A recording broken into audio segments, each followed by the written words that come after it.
Tidak ada dokter spesialis. Betul ya Pak ya? Saya dokter yang enggak umum. Karena saya 25 tahun itu dampingi orang-orang yang sakaratul maut. Penyakit-penyakit terminal. Makanya kenapa untuk penyakit-penyakit terminal itu kok tidak ada larangan makan. Wong makan aja enggak mau kok dilarang lagi.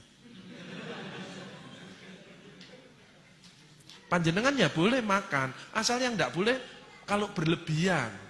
Kata Rasulullah, makan pada waktu lapar, berhenti sebelum kenyang. Sumu tasihu, berpuasalah niscaya akan sehat. Kalau diimbangi puasa, bisa juga menahan hawa nafsu, sebab dari emosi. Banyak orang nggak ngobati hati. Kedua, saya kalau ngobati secara keseluruhannya, bukan hanya fisik saja, bukan hanya pil. Manusia ini terdiri 5 aspek: badan, psikologis, sosial, kultural, spiritual. Jadi kalau ngobati harus semuanya. Satu badan, treat the patient. Jadi manusia, bukan hanya pil-pil, tapi emosinya. Makanya orang yang ngeyelan itu gak iso, itu cepat mati. Karena kortisolnya meningkat. Jadi justru penyakit hati ini diobati. Makanya obatnya Rasulullah adalah istighfar. Dalam hadis qudsi, astaghfirullahaladzim innahu kana ghafaro, ya hayyu ya qayyum bi rahmatika astaghis. Itu tidak pernah disampaikan, hanya dikasih pil, itu fisik. Padahal kausanya di hati. Nanti kita bahas satu persatu. Makanya saya ini tugasnya adalah bagaimana orang itu tidak menderita, bagaimana orang itu semangat, dan bagaimana orang itu siap kalau sewaktu-waktu dipanggil sama Allah. Itu tugas saya. Jadi kalau ada orang sakaratul maut, lainnya ditinggal, saya enggak, saya rangkul, saya bimbing, saya dampingi, karena ini saat yang menentukan. Itu bedanya, ya. Jadi saya di bagian penyakit terminal, sehingga saya kalau melihat orang sudah tahu, orang ini masih takut sama istrinya, kelihatan. Ya, orang ini masih banyak utang, itu kelihatan. Kalau yang hadir di tempat ini wajahnya, ini wajah surgawi. Orang-orang yang ikhlas. Orang-orang yang penuh syukur. Orang bersyukur itu mesti daya tahan tubuhnya meningkat, nggak gampang sakit. Alhamdulillah. Kelihatannya sepele. Kalau mengucapkan alhamdulillah, keluar hormon kebahagiaan. Daya tahan tubuhnya meningkat. Dan orang itu kalau bersyukur mesti bibirnya lebar. Ya apa kabare Pak? Alhamdulillah. Jadi kalau ada orang bibirnya kecil, orang ini mungkin bermasalah. Karena mengeluh terus, gak ada orang, ya apa kabare? Alhamdulillah. Gak ada. Bibir kecil mesti, lah ya mesti ngono, mesti. Cabut deh. Lain syakartum la azidanakum wa la in kafartum in adzabi lasyadid. Kalau kamu bersyukur tak tambah. Kalau kamu mengeluh, maka amat pedih siksaku. Jadi orang yang hidupnya tidak enak, mungkin sering mengeluh. Dan memang disebutkan Quran surat Al-Ma'arij, innal insana khuliqa halu'a. Sungguh manusia diciptakan banyak mengeluh. Makanya kalau pengen sehat jangan ngomong wah, aduh. Alhamdulillah. Kalau ada sesuatu nggak enak itu dari diri kita, bukan dari orang lain. In asantum le anfusikum wa in asantum falaha. Barang siapa berbuat baik, kebaikan untuk dirimu sendiri. Kalau berbuat jahat, kejahatan itu untuk dirimu sendiri. Hal jazaul ihsani ilal ihsan. Tidak ada balasan kebaikan selain kebaikan itu pula. Tidak ada orang berbuat baik balasannya jelek. Tidak ada. Allah itu maha adil. Dilanjutkan lagi Quran surat Al-Zalzalah, "Faman ya'mal mithqala dzarratin khairan yarah wa may ya'mal mithqala dzarratin syarran yarah." Makanya orang yang bahagia seperti panjenengan ini bagaimana? Bisa menerima pendapat orang lain, bukan memaksakan kehendaknya untuk orang lain. Kaiso, setruk. Kortisol yang keluar, ini bahaya. Makanya hati kita harus dibersihkan dulu dari penyakit hati. AIDS, angkuh, iri, dengki, sombong. Itu harus didetoks. Bagaimana bisa bahagia kalau masih punya iri hati ini? Apa sih artinya takwa? Alladzina yunfikuna fis-sarra'i wad-dharra. Dia peduli. Suka menafkahkan hartanya baik di waktu lapang maupun sempit. Kalau mau sedekah tidak usah nunggu kaya. Kaya itu belum tentu. Tapi dengan sedekah calon menjadi orang kaya. Balkadzibin al-ghaidz. Dia kalau debat selalu ngalah. Karena Allah janji, siapa yang salah dia ngalah. Tak buatkan istana nanti di surga. Tapi dia benar, dia ngalah. Maka istananya akan lebih hebat. Sayangnya banyak orang dolim. Istri ngomeli suami sudah senden di tembok, tapi nyerah ini. Cek diterus noai, karek mumbul, kik, mati. Makanya anak juga gitu, ya bunda, aku yang salah, aku mohon maaf. Ya sudah maafkan, karena itu miliknya Allah. Makanya kita tidak boleh dolim, tidak boleh menyakiti orang. Kalau kita menyakiti orang, badan kita terasa tidak enak. Kenapa? Karena keluar hormon negatif. Coba panjenengan sedekah, senyum dengan orang, keluar hormon positif. Tidak ada penyakit datang. Dotok dulu, AIDS ini. Dengan apa? Istighfar tadi.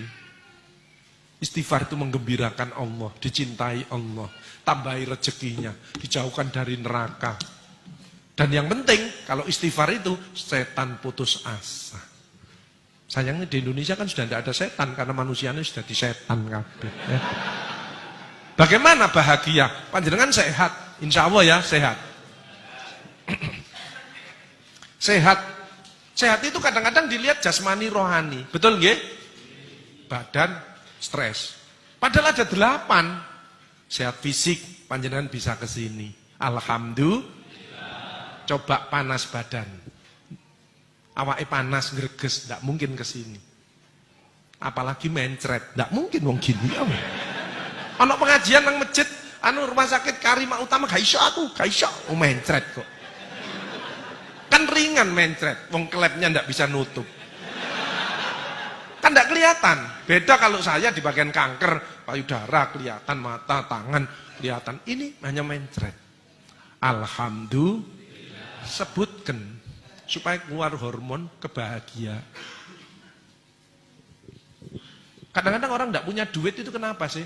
Dia pelit, hitung-hitungan sama Allah. Dan Allah tidak hitung-hitungan dengan kita. Wa in ta'udzu nikmatallahi la tuhsuha. Barang siapa akan menghitung nikmatku tidak akan mampu. Kok bisa Pak Agus? Pasien saya rata-rata pakai oksigen. Wong terminal. Pakai oksigen. Satu oksigen ini bayar 1,5 juta. Kalau isinya habis, isinya tok 300.000. Jadi satu tabung 1.800.000. Ini habis setengah hari. Jadi satu hari 2 tabung, 3.600.000 hanya untuk oksigen. Belum infus, belum obat, belum dokternya dan lain sebagainya. Kita tidak pernah dibayar, tidak pernah bayar. Coba seandainya nanti kita panjenengan undur di rumah terus besok pagi ada tamu tok tok tok, assalamualaikum, waalaikumsalam warahmatullahi wabarakatuh. Saya utusan dari Allah ingin narik rekening berapa liter oksigen yang panjenengan hirup mulai lahir sampai sekarang. Oksigen tok, tidak usah anak, tidak usah rumah, tidak usah sepeda motor, tidak usah mobil, tidak usah tanah. Oksigen yang panjenengan hirup ditagih sama Allah. Panjenengan jawab. Panjenengan gini paling blek mati ya. Gitu kok kadang-kadang jahat sama istrinya, gitu kok kadang-kadang tidak mau baik dengan putra-putrinya, gitu kok kadang-kadang tidak nyaman sama tetangganya. Yuk kita rubah. Yuk kita istighfar 3 kali yuk. Astagfirullahaladzim, astagfirullahaladzim, astagfirullahaladzim. Ampuni ya Allah, ampuni ya Allah. Makanya Rasulullah itu manusia yang sudah dijamin masuk surga, tidak lepas dari istighfar 100 kali satu hari. Apalagi kita yang penuh dengan dosa. Alhamdulillah ditambah astagfirullah, ditolong sama Allah. Apa yang sulit? Tidak ada yang sulit dalam hidup. Yang sulit adalah dari dirinya sendiri, dari hatinya, dari pikirannya, dari ucapannya, dari perilakunya. Yuk jamaah semua kita keluarkan the power of heart. Hati yang selalu ingat kepada Allah. Hati yang selalu bersyukur kepada Allah. The power of mind. Pikiran selalu positif. Tidak pernah berisi yang negatif-negatif. Kemarin ada orang mau makan sate, pikirannya negatif. Satenya dipegang terus ngomongnya gini, ya apa enggak kolesterolku. Jadi satenya utuh, kolesterolnya naik. Nah pikirannya negatif kok, keluar hormon negatif. Betul? Coba ngomongnya gini, ya Allah tambahi kesehatanku dengan sate ini dan buang semua penyakit yang ada di tubuhku dengan sate ini. Makanya keluar hormon positif, sate ini kalau dimakan bukan jadi kolesterol, tapi jadi tenaga untuk kita bisa beribadah dan berkarya. Alhamdulillah. Apa harta penting, Pak Agus? Penting.